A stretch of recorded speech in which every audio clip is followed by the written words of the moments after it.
하나님께서 우리에게 주시는 말씀은 에베소서 2장 14절에서 17절까지 말씀입니다. 제가 봉독해 드리도록 하겠습니다. 에베소서 2장 14절부터 17절까지 말씀입니다. 그는 우리의 화평이신지라 둘로 하나를 만드사 원수된 것 곧 중간에 막힌 담을 자기 육체로 허시고 법조문으로 된 계명의 율법을 폐하셨으니 이는 이 둘로 자기 안에서 한 새 사람을 지어 화평하게 하시고 또 십자가로 이 둘을 한 몸으로 하나님과 화목하게 하려 하심이라.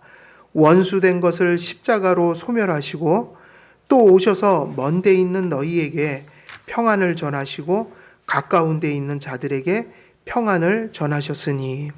아멘. 오늘 전한 본문 중에 오늘 16절 지난 시간에 이어서 또 강해하도록 하겠습니다. 15절이죠.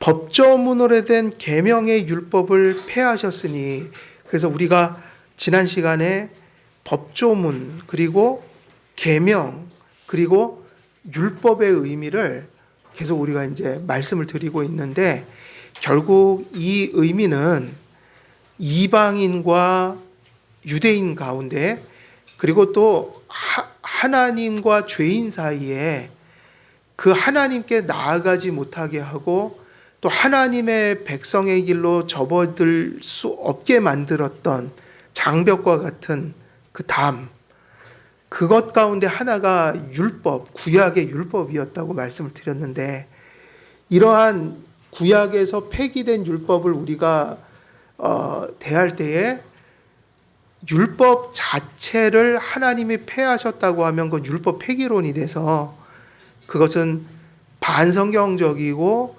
이단적인 해석이다. 그래서 성경을 우리가 해석할 때는 꼭 구약시대 옛 언약에 있어서 성취됨에 의해 성취됨으로 구약의 예표와 약속이 성취됨으로 더 이상 구약시대에만 한정됐던 역할이 끝나고 그런 의미에서 폐기된 율법의 어떤 부분이 있고, 또 어떤 영역에서는 율법은 여전히 성도들에게 순종하고 또 하나님께서 성도들을 이끌어 가실 때 은혜를 베푸실 때 사용하는 은혜의 수단. 그래서 우리가 하나님의 말씀이라고 할 때 복음과 함께 중요한 하나님의 여전한 말씀으로서 뭐가 남아 있다는 거예요? 율법이 남겨져 있다. 여전하다. 어떤 부분이 폐지되고 어떤 부분은 여전히 우리가 순종해야 하며 추구해야 하는지 그 부분을 잘 분별하면 우리가 성경을 읽을 때마다 그 성경의 본연의 의미들을 바르게 우리가 받아들일 수 있다는 겁니다. 그래서 지난 시간에 폐지된 영역이 분명히 있다. 그래서 그 폐지된 부분이 뭐라고 그랬죠? 시민법이라고 그랬죠. 그리고 또 무슨 법이 폐지됐죠? 의식법이죠. 시민법은 신정국가가 끝나면서 없어졌고요. 그래서 그걸 그대로 적용하면 안 돼요. 하지만 시민법도 항상 도덕법의 정신에 근거해서 구체적인 법들을 만든 거라고요. 하나님께서 주신 거라고요. 그래서 시민법들은 잘 살펴보면 십계명 안에 다 그 카테고리 안에 들어가요. 의미들이. 그러니까 뭐는 지키고 살아야 돼요. 오늘날도 구약의 성경 읽으면서 예를 들면 어떤 집에 소가 들이받았는데 이제 그렇게 되면 어떻게 공의롭게 그거를 배상하고 다 시민법이었거든요. 하지만 거기에는 도덕법적인 정신이 담겨 있다고요. 타인의 소유를 소중히 여기라. 십계명이 있는 얘기잖아요. 근데 그 시민법적인 소위 말하면 그 그 구체적인 법들을 그대로 적용해서는 안 되죠. 오히려 그런 법들은 거의 형법이나 민법으로 다 넘어갔어요. 그래서 시민법은 폐지됐다. 그리고 또 무슨 법이 있어요? 의식법은 예수님을 바라보라고 예표했던 그것도 예수님이란 실체가 오심으로 폐지됐다. 자, 그러면 이제 마지막으로 무슨 법이 남아 있을까요? 도덕법이 남아 있습니다. 도덕법. 우리가 보통 십계명이라고 이야기하는 거, 그리고 여전히 성도들이 순종해야 될 법, 이것은 무슨 법이에요? 도덕법입니다. 도덕법은 어디에다가 하나님이 주셨죠? 돌판에다 주셨죠? 근데 사실은 모세가 시내산에 올라가기 전에 이미 인간이 타락하기도 전에 아담과 하와가 죄가 없던 그 하나님이 창조하시던 때에 어디다가 그 법을 새겨주셨을까요? 마음과 양심에. 그래서 실정법이 가능했어요. 이게 선악과를 따먹지 말아라. 선악과를 따먹지 말라는 것은 가슴 속에 하나님이 주신 그 법이 있었기 때문에 뭐를 하지 말라고 하는 실행법을, 그러니까 시험을 해서 특별한 법을 지정했지만 그게 가능했던 거예요. 그래서 선악과를 따먹지 말라는 말씀 속에 그 토마스 보스턴이라는 사람이 주석을 쓰고 에드워드 피셔라는 사람이 신학의 정수라는 언약에 관련된 책을 썼는데, 그 책을 보게 되면 십계명 속에 아담이 선악과를 따먹을 때 10가지 계명을 다 범했어요. 하나님을 향해서 죄를 졌고 이웃을 향해서도 죄를 짓고 인간을 향한 죄를 졌다고요. 그래서 십계명을 분석하면 10가지 계명이 다 들어가요. 뭐 예를 들면 살인죄도 들어가 있어요. 아담이 자기의 신분을 망각하고 행위 언약적인 그 명령을 언약의 머리로서 그것을 망각하고 자기 욕망을 따라 그걸 따먹을 때 후손들을 다 죽여버린 거예요. 자기 안에서 다 죄인을 만들어버린 거예요. 탐욕, 간음. 아담이 행했던 것은 영적 간음이에요. 사단과 그죠? 교제를 했단 말이에요. 영적 간음이라고요. 근데 조심해야 돼요. 이단들이나 통일교 같은 데서는 그걸 육적인 거로 해석해요. 육적, 실제적인 간음이 있었다. 말도 안 되는 소리죠. 근데 영적 간음인 건 맞는 거예요. 하나님을 버리고 우상 숭배하고 하나님을 불순종하는 것은 영적으로 음란한 거라고요. 네. 그래서 도덕법이라는 것은 어디에다 새겨주셨냐면 인간이 애초에 창조될 때 가슴 속에 양심 속에 새겨주셨어요. 그래서 십계명이 있기 전에도 아브라함은 십계명이 없을 때 태어났잖아요. 그래도 그 사람도 살인하면 죄라는 거 다 알았다고요. 우상 숭배하면 죄라는 거 다 알았다고요.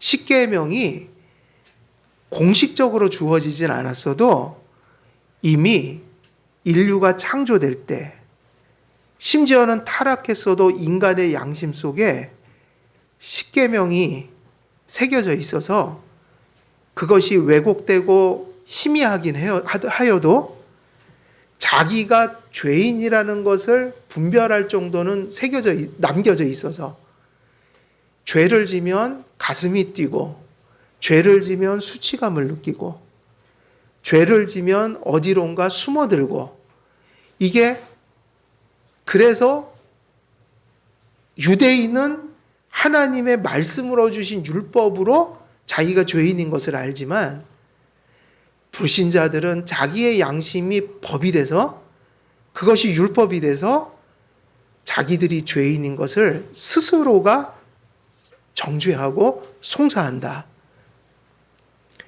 그래서 간혹 보면은 사람을 속이고 심지어는 내가 나를 속일 때도 있지만 하나님은 속일 수가 없고 양심은 속일 수가 없어요. 내가 나를 속인다는 건 양심이 나를 정죄하는데 그걸 모른 척하는 거라고요.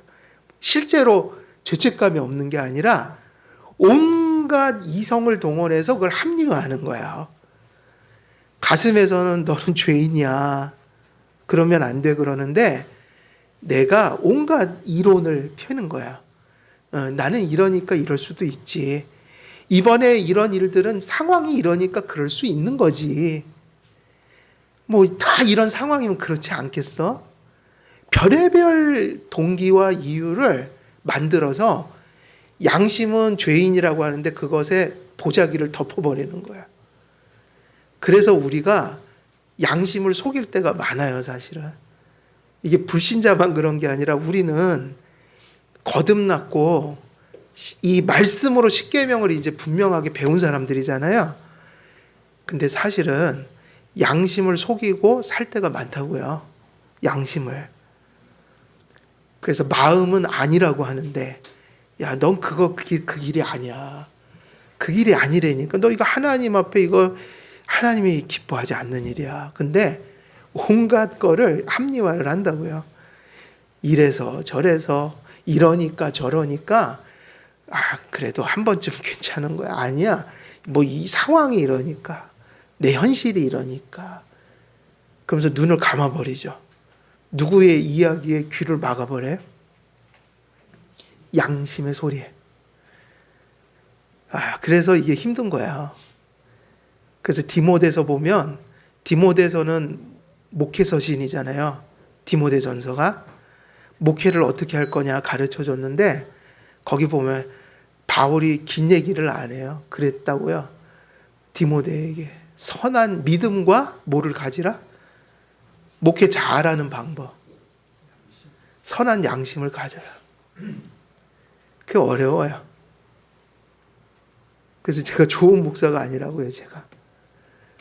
선한 양심대로 살지 못할 때가 많아요. 솔직히. 그러니까 양심의 소리대로 살아야 되는데 양심을 속여 먹을 때 많다고요. 하나님 앞에 그릇된 건데 별의별 이유를 다 동원해서 합리화해서 뭐의 귀를 막아버려요? 양심. 양심의 귀를 막고 내 좋을 대로 하는 거예요. 내 유익한 대로. 내게 이로운 대로. 신앙에 해가 있는데도 그 해가 있는 길로 가는 거예요, 그냥. 왜 그렇죠? 양심의 소리를 안 들으니까. 그래서 도덕법이라는 것은 애초에 인간이 인간되는 이유예요. 그러니 도덕 폐기론이라는 게 얼마나 이단적인 사상이에요. 도덕법이 뭡니까? 인간을 지으실 때 하나님과 커뮤니케이션 하려고, 하나님과 연합하고 교제하는 대상을 만들려고 하나님이 어떤 분인지, 어떻게 그분을 섬겨야 하는지, 우리가 어떻게 살아가야 되는지를 양심에 새겨주셨다고요. 그렇게 본다면 어떻게 율법을 폐기할 수 있냔 말이에요. 인간을 만드실 때 새겨주신 게 율법이에요. 자연법이라고 부르죠. 내추럴 로라고 해요. 자연법.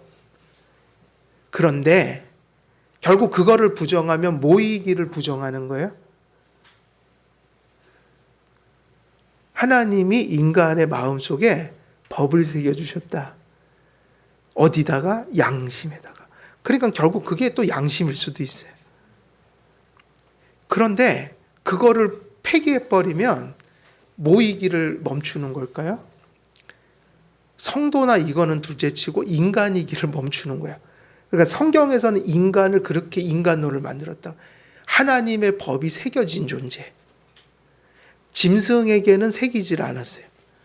그래서 짐승은 고뇌하는 법이 없어요.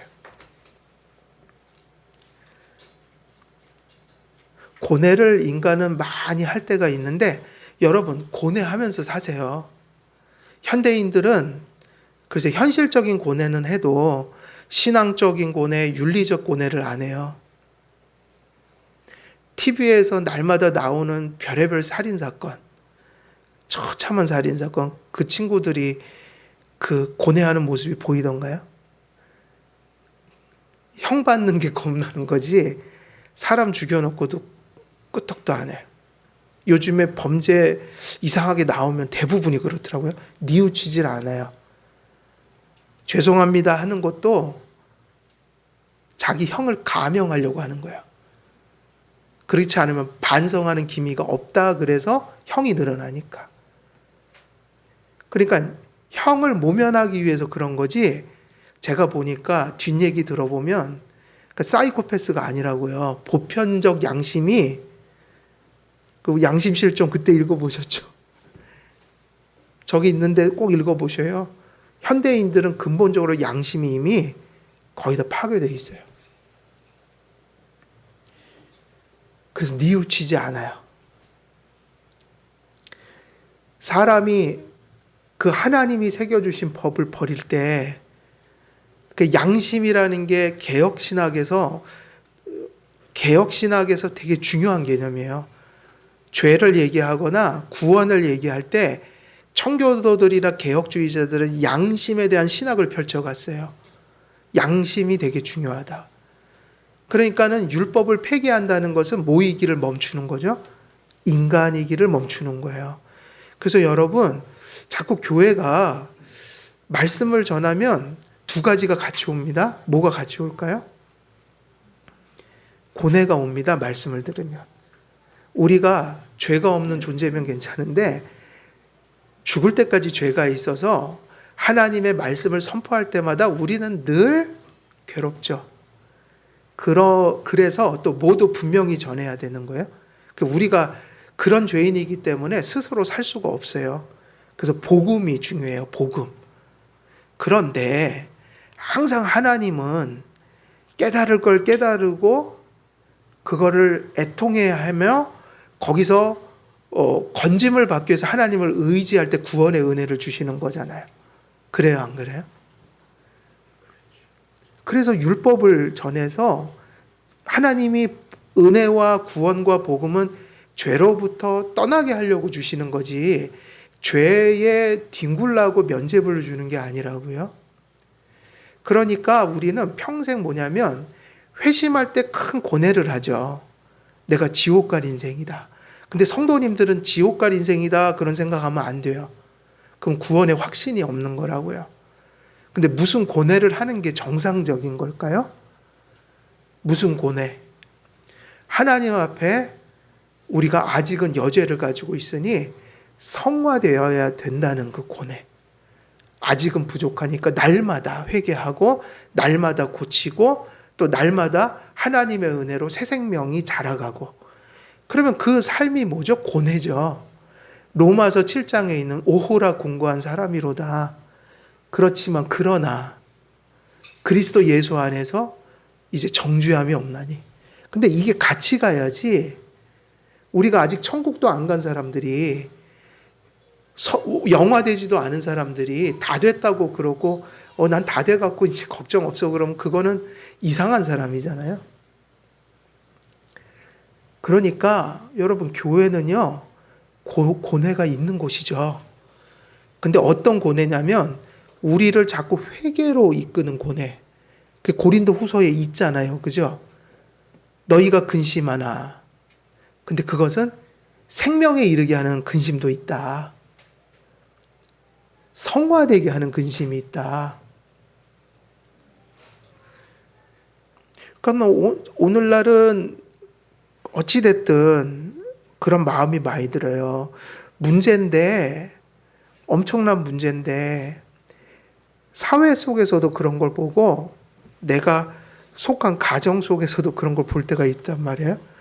그게 뭐냐면 문제인데 요즘엔 문제가 아니기를 바래요. 문제인데 문제가 있으면 어떻게 하는 게 정상이죠? 고뇌를 해야 되잖아요.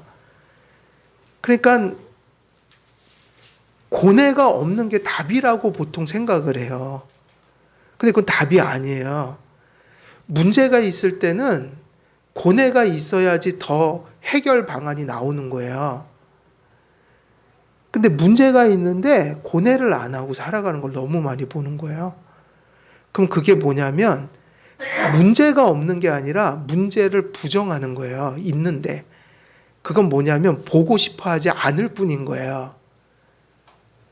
교회는 이런 근심은 없어야 돼요. 우리가 죄를 져갖고 우리 교회가 타락해서 아니면 세상적인 욕심과 욕망이 많아서 그런 것에 대한 근심이 가득한 거는 병든 교회예요.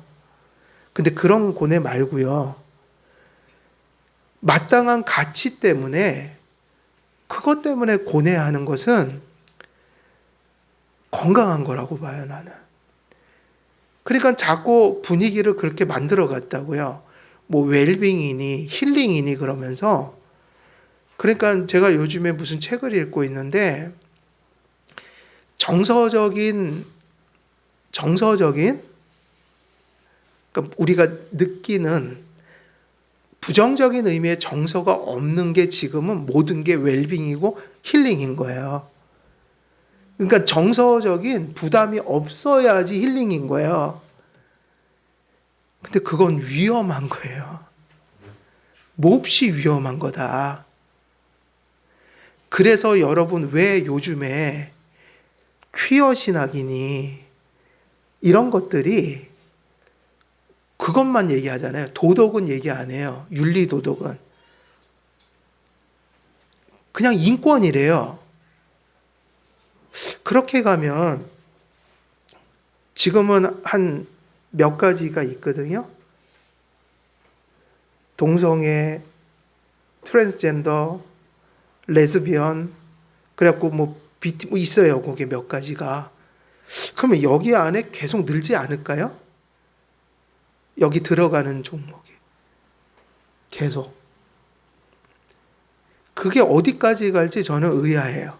어디까지 도덕을 묻지 않고 도덕적 책임을 묻지 않을 수 있겠는가? 혹은 우리가 어떤 것을 받아들이고 받아들이지 않는 기준이 그냥 인권으로만 얘기할 수 있는 게 아니라 내 종교적 신념, 그리고 양심, 그리고 뭐죠? 도덕, 윤리 이런 것을 다 빼고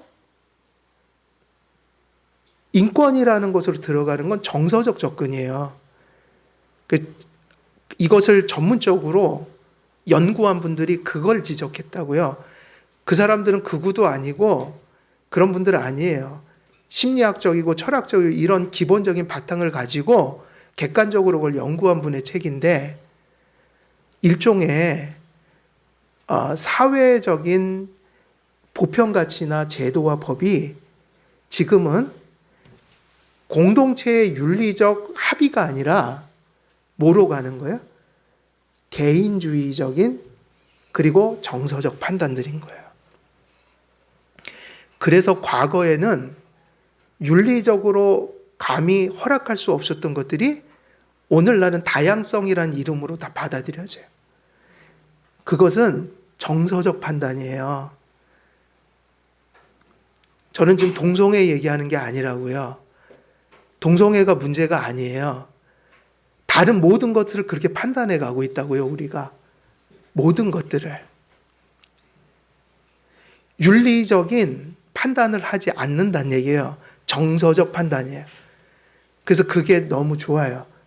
공의, 정의라고 막 부르짖으면 다 돼요. 정의, 정의의 이름으로.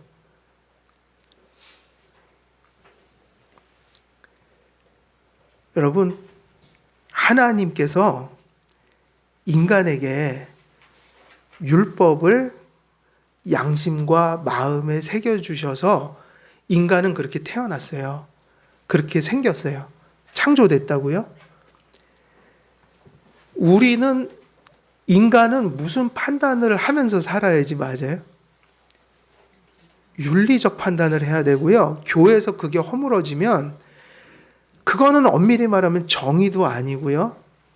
아무것도 아니에요. 관용이 아니라고요. 도덕적 판단을 떠난 것은 그거는 정의가 아니라고요. 기독교인에게는.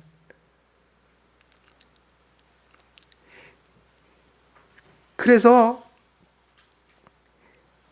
우리 신앙인들은 도덕적인, 윤리적인, 그리고 하나님을 향해서 하나님과 신앙적인 관계 속에서 그분과의 관계를 규정 지어 놓은 그 하나님의 도덕법을 부정해서는 안 된다. 이것은 인간이 창조될 때 이미 가슴 속에 타고난 것이다. 그래서 아담 안에서 인류가 타락함으로 이 마음에 새겨진 자연법이 인간의 마음에서 흐려지고 왜곡된 건 사실이에요. 그래서 하나님의 율법을 성경에서 보는 것처럼 세상 철학자들이나 윤리학자들에 의해서 이 하나님의 법은 설명될 수가 없어요, 다. 그러니까 자연인의 사고로는 이 성경에 있는 결론에 이를 수는 없어요. 다 흐려져 버렸다고요, 타락하면서. 그러나 그 하나님 마음속에 새겨진 것이 아무리 타락을 해도 인간 속에서 사실 지워질 수는 없는 거다. 마치 무신론자라는 게 존재할 수 없는 것처럼. 무신론자가 존재하는 이유가 뭐죠? 무신론자가 존재하는 이유는 신에 대한 의식이 없는 게 아니라 무신론자야말로 신에 대한 의식이 더 강렬한 사람들이에요. 그럼 무신론이 뭐죠? 이 신의 의식이 있으니까 그걸 일부러 꺼뜨리려고 발버둥 치는 사람들이 무신론자들이에요. 그러면 도덕을 폐기하고 율법을 폐기하려는 그런 방종주의자들은 실제로 율법을 의식하지 못하거나 양심이 없다고 볼 수는 없어요. 그건 거짓말이에요. 그럼 뭐죠? 여기서 들려지는 양심의 소리를 애써 끌려고 노력하는 게 도덕 폐기론이라고 봐요. 어찌 하나님이 새겨놓은 것을 우리가 꺼뜨릴 수 있겠어요? 그걸 언제쯤 인정할까요? 언제쯤?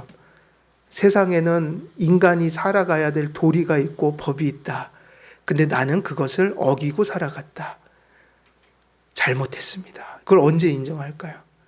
어리석은 사람들은 마지막 심판 때, 하나님의 심판 때 앞에서 그거를 인정하게 될 거란 말이에요. 그러면 안 된다고요. 우리가 이 지상에 살아있을 때 회개하고 믿고 그걸 인정해야죠.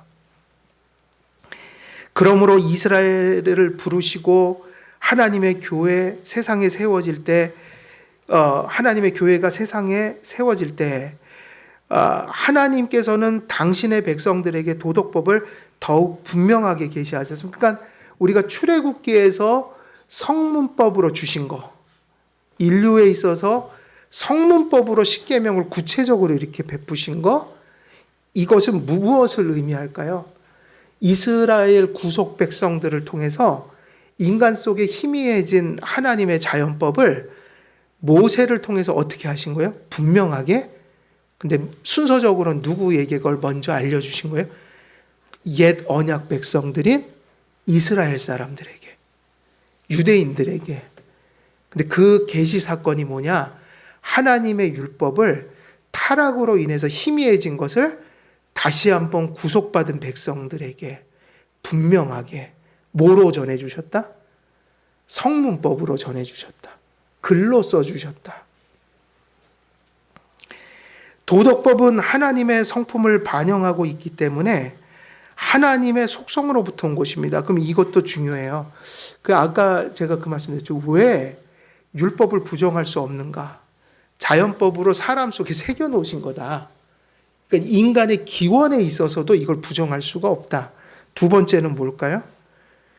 두 번째는 이스라엘 백성들에게 이 십계명을 성문법으로서 주실 때에, 그러면 율법이라는 것은 어떤 의미를 갖고 있길래 절대로 그것을 인간이 폐지할 수 없을까요?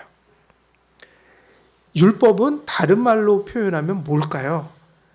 왜 하나님은 인간 속에다가 율법을 새기시고 또 하나님께서 홍해를 건너서 구약의 교회를 세우시면서 당신의 교회가 된 자들에게 제일 먼저, 그리고 가장 중요한 의미에 있어서, 그리고 출애굽기대로 하면 이 율법 주시는 거는요, 바로 옛 언약, 은혜 언약을 맺는 가장 중요한 의식 중에 하나였다고요. 은혜 언약을 맺는 문서였어요. 이게 계약 문서, 구약 백성들에게. 그러면 이 율법이 이스라엘 백성들에게 어떤 의미로 하나님이 그렇게 이것을 주신 거예요? 왜 주신 걸까요? 그것은 왜 주시는 거죠? 그럼 제가 힌트 하나 드릴게요. 언약의 공식이 뭐라고 그랬어요? 언약의 공식. 언약의 의미, 본질. 이런 의미죠. 나는 너의 하나님이고 너희는 나의 백성이다, 이 얘기잖아요. 그러면 그 의미를 가지고 주신 거예요, 사실은.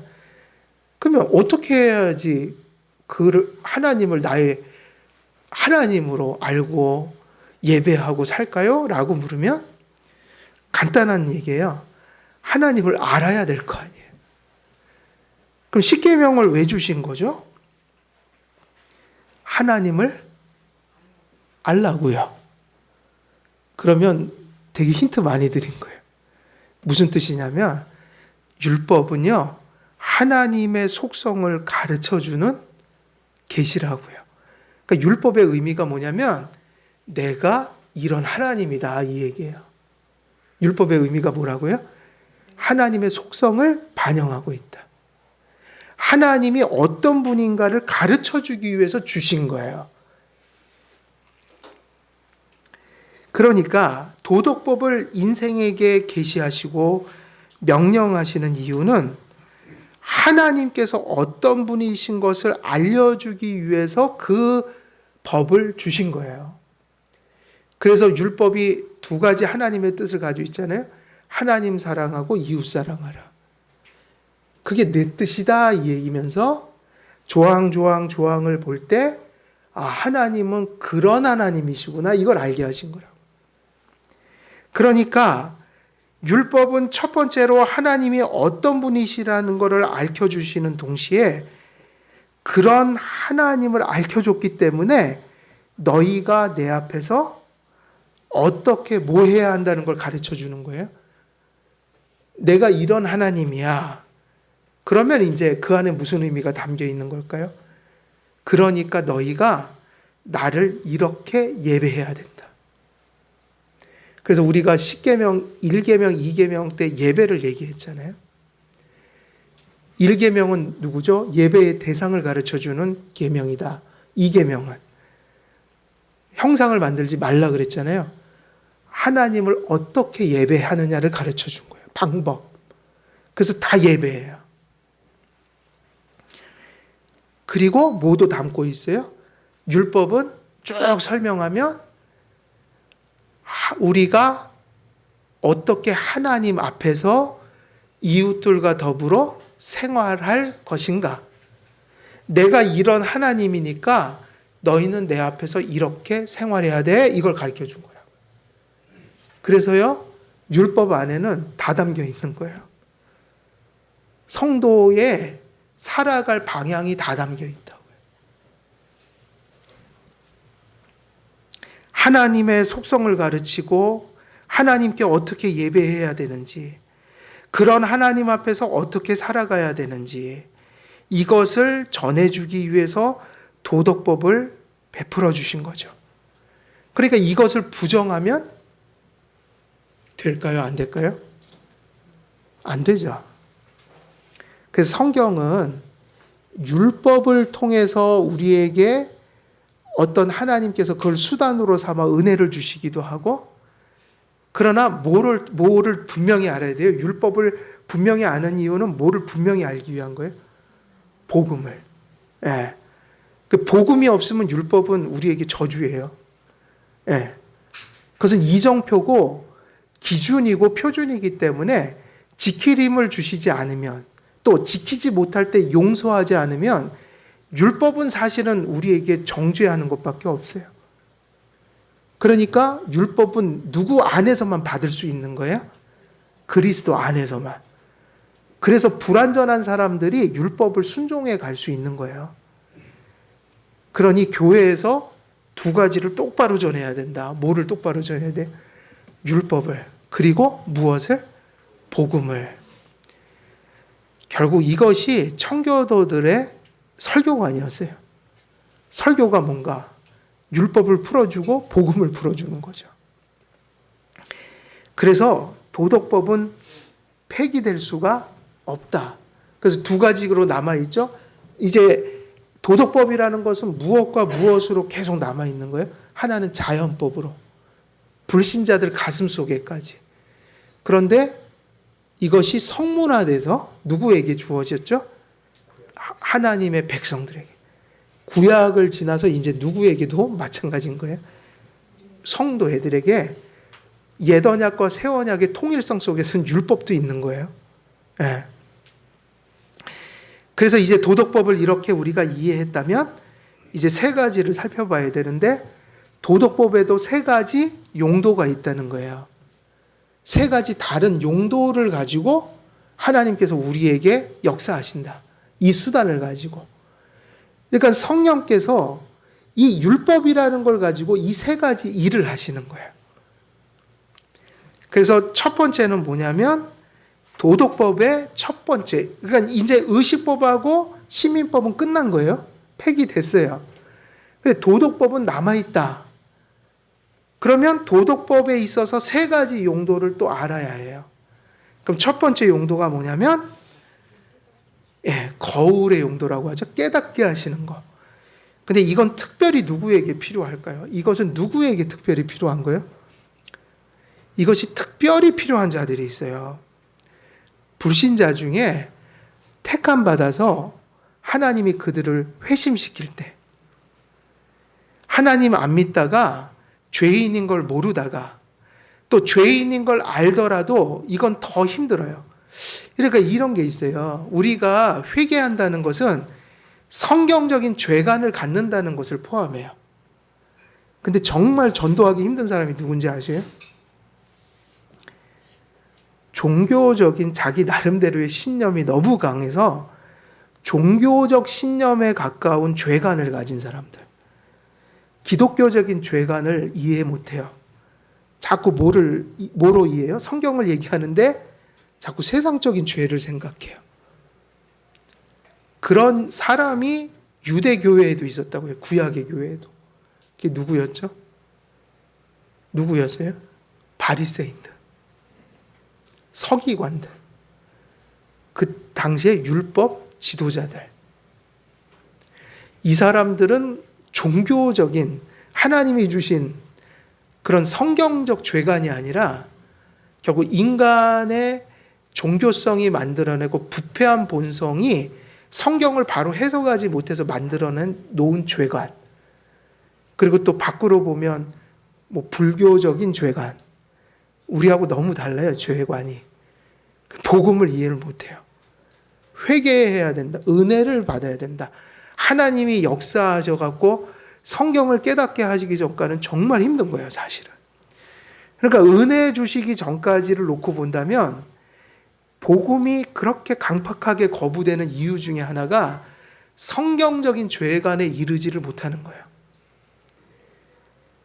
전에도 말씀드렸지만 우리가 구원받으려면요, 원죄에 대한 회개가 반드시 있어야 돼요. 원죄. 요즘에 저는 위험성을 느끼는 게 원죄를 설교 안 해요. 교리를 얘기를 안 하니까 성도들이 원죄가 뭔지 모르는 사람들도 많아요. 원죄라는 걸 들었어도 영화나 소설이나 TV 같은 데서 가끔 인간은 원죄를 가졌어. 문학적 표현. 그 이상을 넘어가질 못한다. 원죄를 회개하지 않았는데 어떻게 구원을 받습니까? 기독교에서 회개하라는 거 원죄를 회개하라는 얘기거든요. 그리고 자범죄를 회개하라. 그래서 사람이 회심한다는 거는요, 이게 그래서 되게 중요한 거예요. 회심은 어디서 일어나냐면 율법으로부터 시작을 해요. 율법. 율법이 그 말씀 그대로, 하나님의 수준대로, 하나님의 그 엄중함대로 선포돼야지 그게 뭐가 될 수 있어요? 기준. 그래서 그 기준을 놓고 나를 봐야지 뭐가 깨달아질까요? 성령님이 역사하실 때, 아, 하나님은 그런 분이셨는데, 인간은 저렇게 살아야 되는데, 나는 세상에 저 모든 거를 범했고, 감히 저 율법의 기준에 근접하지도 못한 삶을 지금까지 살아왔구나. 아, 난 정말 하나님을 반역했고, 하나님을 대적하고 있고, 내 존재 자체가 지금 이런 모습이구나. 율법이라는 게 똑바로 전해져야 그게 이해가 되거든요. 근데 오늘날 현대인들이 바리새인 비슷하게 살아가요. 율법은 듣기 싫은 건 듣고 싶어 하지 않아요. 그러니까 부담 없는 정도를 듣기를 좋아해요. 그래서 로버트 슐러라는 그 교회 성장주의자, 그 사람들은 목사가 아닙니다. 기독교인도 아니에요. 어떤 의미에서는. 어느 정도까지 파괴되어 있냐면 그 사람들이 죄를 전하지 말라고 그랬다고요. 교회에서. 죄는 정서적인 자존감을 파괴한다고 그래요. 그 사람이 얘기해요. 제가 얘기 드렸죠. 썸머힐 학교라는 학교 있죠. 유명한 영국의 소위 말하면 그 자율성을 강조하는 학교는 원죄를 부정하는 것으로부터 시작된 학교예요. 자기가 원죄를 들을 때 상처가 됐다. 방황했다. 하도 나를 죄인으로 몰아가서 그냥 자기가 회개의 은혜를 못 받으면 그렇게 되겠죠. 그래서 그걸 사람을 망친다고 가르쳤어요. 원죄 게으리가. 그래서 그런 걸 다 걷어내고 교육해야 된다. 아이들에게 죄를 가르치지 말라. 아까 그 말씀드렸죠. 정서적. 그러니까 개인이 중요해지면서 모든 진리는 정서적 편안함을 주는 게 진리인 거예요. 그래서 죄를 얘기하지 말래요. 로버트 슐러가 그런 사람이에요, 여러분. 복음주의자라는 표딱지를 붙이고 있지만 그건 복음주의가 아니라고요. 거기까지 갔어요, 정말. 죄를 전하면 안 됩니다, 강단에서. 사람들의 자존감을 해칩니다. 그게 번영의 신학이에요. 그 정도 가면 무서운 거예요. 강단이 사람을 구원할 수 없는 강단이에요. 오늘날 현대인들이 율법을 그렇게 해석하고 있어요. 적어도 부정하진 않더라도 거기까지인 거죠. 그냥 하나님의 말씀을 받아서 내가 거기에 미치지 못할 때는 어떻게 하는 게 맞는 거예요? 그러니까 괴로움이 어디서 와야 되는 거죠? 그냥 그렇게 못 사니까 인정하면 되는 거예요. 그렇게 못 산다는 것을. 근데 내가 그렇게 못 사니까 율법을 그만큼 좀 내립시다, 수준을. 이거 자꾸 거기까지 얘기하면 괴롭습니다. 그러면 안 된다고요. 그러면 우리가 죄라는 걸 깨달을 수가 없어요. 그리고 앞으로 나갈 진전할 길도 없어요. 못 지키니까 은혜가 필요하고 용서 안에서 또 내일 더 나은 삶을 살아야지 하면서 표대를 향해서 나가는 신앙의 진전이 보이는 거거든요. 근데 바리새인들처럼 자기가 지킬 수 있는 거 몇 개를 만들어 놓고 이거를 지키면 의인이야 이러고 다른 사람 요거 조금 못하면 정죄하고 비난하고 쟤네들은 저것도 못해. 그리고선 실제로는 자기들도 아무것도 하는 게 없다고요. 예수님의 책망이 그거였다고요. 그러니까 율법은 성경에 있는 대로 하나님의 엄중함대로 전해져야 돼요. 그리고 우리는 그걸 어떻게 받아야 되죠? 그게 오류 없는 말씀으로 받아서 그렇게 못 산 것에 대한 거울처럼 나의 모습에 비춰지는 게 맞는 거예요. 그때 우리는 무슨 고백을 하게 돼요? 회심의 지점에 서 있는 사람들은 그걸 인정하게 돼요. 오호라, 큰일 났다.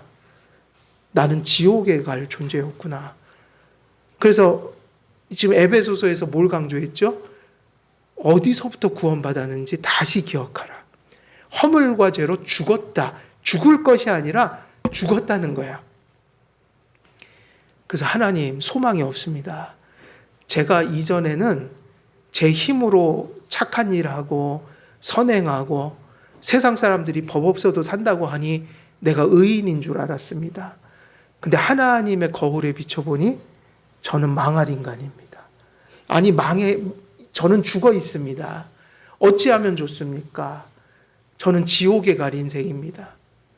그래서 하나님 앞에 간절히 자기의 모든 의의를 내려놓고 절망하는 게 정상인 거예요. 그 절망이 필요해요. 뭐가 필요하다고요? 절망해야 합니다. 자기가 윤리적으로, 도덕적으로, 신앙적으로 하나님 앞에 지옥에 갈 수밖에 없는 죄인이라는 사실을 절망해 보지 않았다면 그것은 성도가 아니에요. 그래서 어떻게 해야 돼요? 그때 성령이 우리를 그렇게 겸손하게 만들어요. 하나님, 저는 가난한 영혼입니다. 저에겐 길이 없습니다. 제 의는 누더기 같습니다. 제 의는 걸레 같습니다. 저는 그냥 쓰레기 같은 존재입니다. 벌레 같습니다. 뭐라고 표현을 할 수 없네요, 하나님. 그래갖고 하나님, 저 어떡합니까? 마지막으로 주님께 제가 어찌할지를 모르니 저 좀 살려주옵소서 할 때 하나님께서 내려주시는 게 뭐죠? 그 동아줄이? 그게 십자가예요. 그런 사람에게 십자가를 보여주면 성령님이 역사하고 있는 거예요. 그래서 어떻게 하죠? 그거 외에는 다른 걸 바라보지 않고 십자가를 오직 자기가 살 유일한 길로 알고 그걸 붙들어요. 이게 회심의 역사인 거예요. 근데 이런 게 없이요. 은혜로 구원받지요. 그리고 참 그거는 기독교적인 회심이 아니라고요. 성도들에게는 뭐죠? 성도들은 지옥 갈 존재 아니라고 그랬죠? 구원을 받았다고요. 근데 율법이 있어서 오늘도 내가, 여죄를 가진 내가 오늘 하루를 살고 오늘도 범한 죄들이 하루를 그렇게 돌아보면서 또 회개하고 진전하고 새 마음을 품을 수 있는 것은 바로 하나님의 어떤 그 기준이 살아있을 때 가능한 얘기라고요. 하나님의 기준을 다 버려버리면 회개할 게 없습니다. 내가 뭐 회개할 게 뭐 있나 이렇게 되죠. 딱 자기가 할 수 있는 거 몇 가지만 하면 되죠. 나 할 거 다 했어, 의무를. 보이지 않는 거예요. 그래서 도덕법은 무슨 용도라고요? 거울의 용도입니다. 사람들이 율법을 듣고 깨달음으로 자신이 죄인인 것을 깨닫고 회개하며 그리스도를 의지하게 하기 위한 거예요. 그래서 이 율법이 율법 자체를 위한 게 아니라 항상 율법은 누구를 향한 거예요? 그리스도를 붙들게 하는 것이라고요. 그러니 이 율법의 기능이 사라지면 그리스도도 보일까요? 안 보일까요? 안 보이죠. 그러니까 이상한 회심이 나타나는 거예요, 교회에. 회개도 없고 하나님의 어떤 분인지, 그분의 기준이 무엇인지, 내가 그분 앞에서 어떻게 벗어나 있는지, 그렇기 때문에 내가 어떤 은혜를 받아서 구원받아야 되는지 이 결론에 도달할 수가 없는 거예요. 근데 어디가 출발점이었죠? 율법이었잖아요. 그게 전해져야 되는 거예요. 율법이 항상 교회에서 전해지되 어떤 수준으로 전해져야 될까요? 누구의 수준으로? 하나님 수준으로. 하나님 수준에서 완전한 표준으로 그 가진 권위대로 선포되어야 합니다. 그래서 율법은 우리가 예배하고 생활하는 데 있어서 절대적인 최종적 근거요, 권인 거예요. 그래서 율법이 하나님의 수준에서 주어져야 사람들은 자신의 죄에 대해 절망하고 겸손하게 예수 그리스도의 은혜만을 의지합니다. 죄를 깨닫고 회개하며 예수님의 공로와 의만을 의지하게 되는 순간은 율법의 거울 앞에 자신의 비참과 무능을 깨닫는 순간이에요. 율법은 죄에 대해 절망하게 만들어 사실은 누구를 바라보게 하는 겁니까? 그리스도를 바라보게 하는 겁니다. 그래서 거울의 용도에 있어서는 율법은요, 사실은 우리를 절망하게 하는 거예요. 근데 그게 우리가 진정한 살 길로 접어들게 하기 위한 일종의 수술과 같은 거다. 수술과 같은 거다. 그래서 교회에서 이것을 성경에서 이걸 무슨 역할이라고 하냐면 몽학선생적 역할이다. 사실 하나님께로 우리를 인도하는 건 하나밖에 없죠. 누구예요? 예수님이 우리의 진정한, 그죠?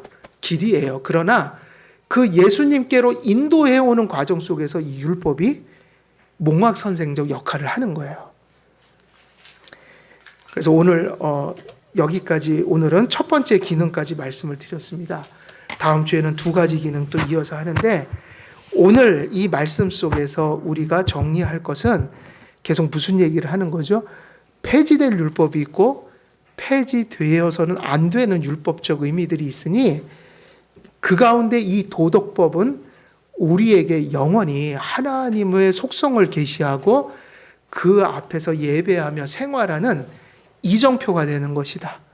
또 특별히 이 율법에 대한 기능 중에 오늘 첫 번째 것은 거울의 용도, 우리의 진정한 정체성과 모습을 드러내주는, 그래서 그리스도와 그의 은혜로 우리를 이끌어주는 그러한 거울과 같은 역할을 하니 성령이 충만해야 이 역할이 나타나겠죠? 이게 중요한 얘기예요. 율법만 가지면 우리는 절망할 수밖에 없는데 성령이 이걸 가지고 역사해야 유익이 되는 거예요. 그러니 그리스도 안에서, 성령 안에서 율법이 여러분을 선한 삶으로 이끌어가는 하나님의 은혜의 수단이 되시기를 우리 주 예수 그리스도의 이름으로 간절히 축원드립니다. 살아계신 하나님 아버지, 오늘도 성경적인 율법관에 관하여 오늘도 본문에 의지하여 또 말씀을 전하였습니다. 전한 말씀들이 심령 속에 새겨지게 하셔서 그 말씀으로 삶 속에 승리하고 하나님께 영광을 돌리며 또 이 땅에 선한 교회를 세워가는 우리들 될 수 있도록 하나님 함께해 주옵소서.